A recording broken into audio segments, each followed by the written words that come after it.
Alright, so you might have read the title. I'm not going over everything in my Star Wars collection. This is more so just my movies, Blu-rays, and DVDs. So let's start with my DVDs. Let's start with the Lego Star Wars Droid Tales. I just got this for Christmas. This DVD runs about $10. I would say if you're not into the Lego stuff, you won't like this. What this mini-series is, it's a 5-episode series. And it features R2-D2 and C-3PO, and they're kind of recounting the prequels and the original movies, and there's a side episode with Rebels that actually isn't in any other material, so it's the only way you can see that kind of story, where they kind of poke fun at Star Wars, make fun of some of the events, and sum them up really fast. It's fun. If you enjoy the kind of Lego stuff, I recommend it. I will say, though, if you don't have this already, grab it. Because once this goes out of print, it ain't going back into print. And that I'll talk about that more when we get to the next thing here. Lego Star Wars, The New Yoda Chronicles. Now, there was the Yoda Chronicles, which aired on Cartoon Network. And they never went back into print. And this is the kind of like sequel / reboot of that, and they ain't putting those back into print. They were owned by 20th Century Fox. Disney has not put them into print. They're not, I wouldn't say they're like super highly sought after, but they're kind of up there in price. If you notice, anything Disney hasn't touched that put out a print, like the 2D animated Clone Wars, before there was a 3D animated show, there was a 2D miniseries created by Genndy Tartakovsky, the creator of Samurai Jack, and that went out of print, both volumes of the miniseries, $60 to $100 eBay. Clone Wars sets, Clone Wars animated film, super expensive. Like the DVDs that they put out for the Ewok movies, they're kind of like bootlegs, $200, $300. Very expensive prices for things, and so get these now. These run about $10. I got this one for $5 at Walmart. Got this one for $10. I think that if you want these, get them now. I enjoy watching these. I've had this one for quite a while now. This one I just got for Christmas. So then we have Star Wars Resistance Season 1. This is a animated show that's created by Dave Filoni. Now, this is just the first season. The second season has not been put out on DVD. The show was canceled after that. And I'll tell you this. It's unfortunate what happened to the show. Because of Dave Filoni's involvement with The Mandalorian, he stepped away. He didn't really work on it.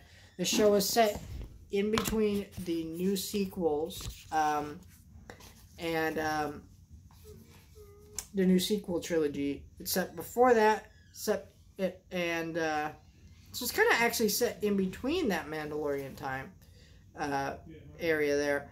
But it's like, it's literally just a few, I would say, a few months before The Force Awakens happens.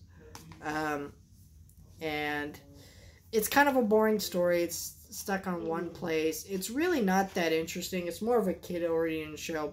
Again, this is another thing, though. If it goes out of print, it's going to be highly sought after. There are some fun elements to the show, but I don't recommend watching it. It's on Disney Plus if you want to watch it, though. The show, sadly, didn't last long because of the fact that Dave Filoni, again, stepped away. So I think the show didn't really have the type of energy of Rebels and Clone Wars and things like that. But it also was just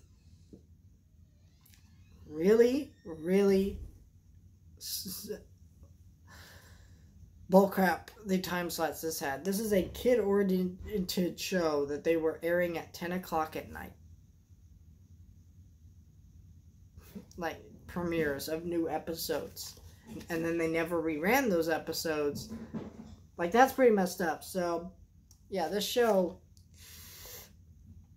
I recommend, if it sounds interesting to you, I think you should check it out. But honestly, it's not that good of a show. But just the way they treated the show is like, even if that was a bad show, it didn't deserve that kind of treatment and to be thrown aside like that. So now we're going to get into my... Oh, wait. I forget. There's actually one more thing on the shelf. that I need to show you. This is the only edition I own of The Force Awakens. This is a 3D lenticular slipcover, and you can see that's Rey holding the lightsaber. It's lenticular, and sorry, I kind of punched the lenticular part back a little bit, but it's fine. Anyways, it's got all that art on it, or all the imagery from the movie, and it's got them in the Millennium Falcon. It has the DVD, the 3D, and the Blu-ray, and the bonus feature disc. So, yeah, it's not 4K, but I already have the movie. It's a collector's edition. That's really cool. I ordered this off of the DisneyMoviesInsider.com. We had enough points on that website to get this really awesome collector's edition. And maybe if I ever see the Blu-ray or 4K for like $2, I probably will grab that and maybe just put this in my cabinet as a display piece. But as of right now, it's my only copy of the movie, and it's how I choose to watch it. So,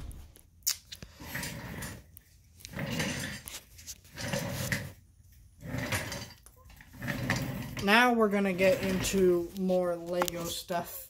I got this at a yard sale. Lego Star Wars The Padawan Menace. So this is, I'm not going to spoil the twist of this, but it's another 30-minute special on Blu-ray. This is out of print on Blu-ray. I got it for $2, but again, it's out of print.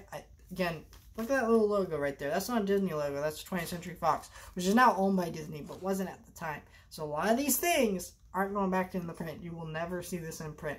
And who knows if this will come to Disney Plus. It's not on Disney Plus, so kind of sad. Lego Star Wars The Freemaker Adventures Season 1. Now, there is a Season 2 of this. I haven't bought it yet. But this is the first season, and it's the only season on Blu-ray. The second season's on DVD. But, yeah, I have that. And then we have Star Wars Rebels Season 1, Season 2, Season 3, and Season 4. We have all of those. All 4 seasons of this show, which, yeah. Rebels has got some great things about it. I'm not so keen on it like some people are, but I still had to have that show. We got 4K Phantom Menace, Attack of the Clones, Revenge of the Sith, Solo. Here's the thing. I have all these movies with their slips.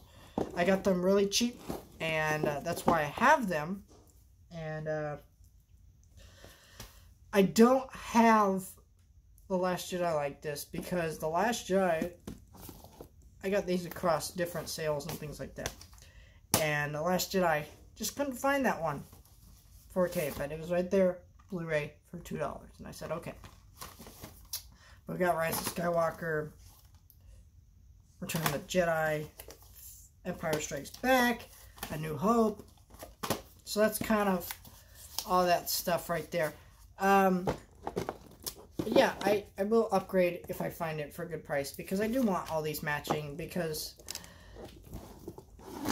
just look at that. Just look at that. Now, Rise of Skywalker is slightly off because it doesn't have the kind of poster art of the others, but still.